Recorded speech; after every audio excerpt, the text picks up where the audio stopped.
برے والا شہر اور مضافات میں مہنگائی کو بریک لگتی نظر نہیں آ رہی۔ ہر چیز کے دام ساتویں آسمان پر۔ شہر شہر مہنگائی کی دہائی۔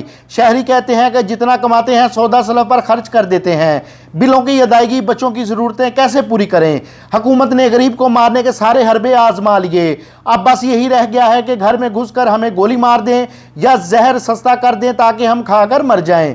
تفصیلات کے مطابق ملک بھر کے دیگر شہروں کی طرح برے والا میں بھی مہنگائی کی نئی لہر نے اپنی گرفت میں لے کر بنیادی ضروریات زندگی کی اشیاء کو عوام سے کوسوں میل دور دھکیل دیا ہے۔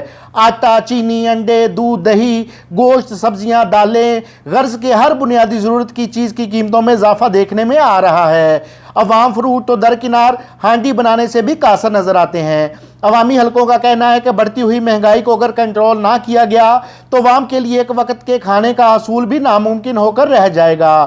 امیروں کو مہنگائی کا فرق نہیں پڑتا، لیکن غریب جو پہلے ہی حالات کے ستائے ہوئے اور محدود بجٹ کی بدولت مشکلات کا شکار ہیں، ان پر مہنگائی قیامت بن کر ٹوٹ پڑی ہے۔ عوامی حلقوں نے مطالبہ کیا ہے کہ مہنگائی کی موجودہ لہر کو فوری کنٹرول کیا جائے اور کھانے پینے کی اشیاء کی قیمتوں میں کمی کی جائے تاکہ غریب سفید پوش طبقہ سے تعلق رکھنے والے افراد خودکشیاں کرنے کی بجائے اپنے بیوی بچوں کو 2 وقت کی روکھی سوکھی روٹی مہیا کر سکیں۔